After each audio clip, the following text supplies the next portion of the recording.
Hi friend, কেমন আছো সবাই? আশা করি সবাই ভালো আছো। আমার চ্যানেলে তোমাদের সবাইকে স্বাগত। আজ আমি তোমাদের সামনে নিয়ে চলে এসেছি ডিমের অমলেট কারি। ডিমের অমলেট কারি বানাতে প্রথমে আমি 3টে ডিম ভেঙে নিয়েছি।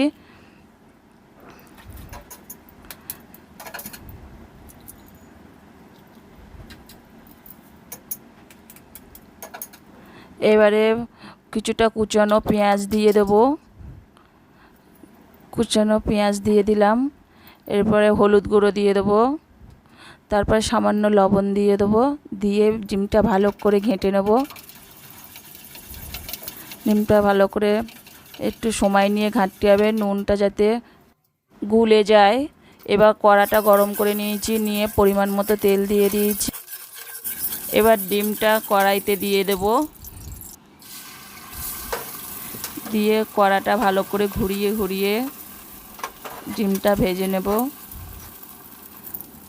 এবার ডিমের এক পাশ থেকে একটু উল্টে দেব।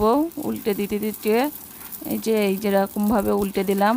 এবার খুন্তি দিয়ে এটা পিস পিস করে কেটে নেব। নিয়ে এপিট ওপিট করে ভালো করে ভেজে নেব।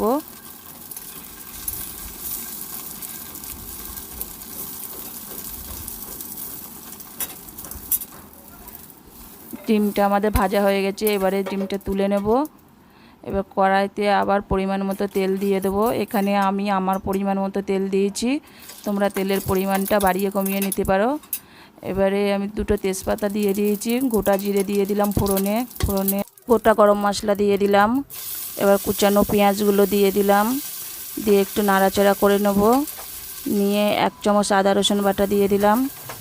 দিয়ে এটা ভালো করে নাড়তে থাকবো যাতে মশলার কাঁচা গন্ধটা চলে যায়।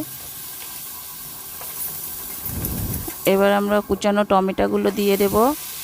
দিয়ে টমেটোটা নরম করার জন্য 1 চামচ লবণ দিয়ে দেব।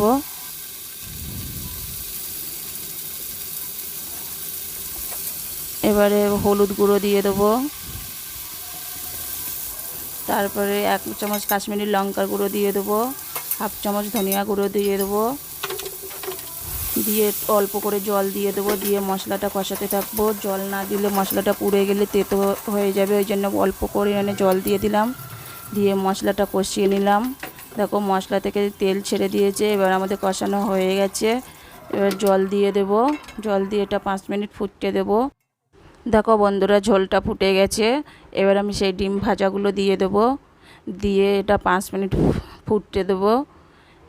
5 মিনিট ফুটে গেছে। এবারে 1 চামচ জিরে মরিচের গুঁড়ো দিয়ে দিলাম। দিয়ে এটা ভালো করে নাড়াচাড়া করতে থাকবো। জিরে মরিচের গুঁড়োটা লাস্টে দিলে এটা টেস্টটা দ্বিগুণ হয়ে যায়। তারপরে 1/2 চামচ গরম মশলা গুঁড়ো দিয়ে দিলাম। দিয়ে আর 1 মিনিট ফোটাবো। ফুটিয়ে এবার দেখো বন্ধুরা, গ্রেভিটা কত সুন্দর হয়েছে। আর অবশ্যই এটা বাড়িতে একবার বানিয়ে দেখবে কেমন হয়, আমাকে কমেন্টে জানাবে। আর এখানে বন্ধুরা কারেন্ট চলে গেছিলো, সেই জন্য অন্ধকার মতো হয়ে গেছে। আর দেখো কত সুন্দর হয়েছে। আর এই রেসিপিটি যদি ভালো লাগে তাহলে অবশ্যই লাইক, কমেন্ট, শেয়ার, সাবস্ক্রাইব করবেন আর পাশে থাকবেন। ততক্ষণে দেখা হচ্ছে পরের কোনো ভিডিওতে।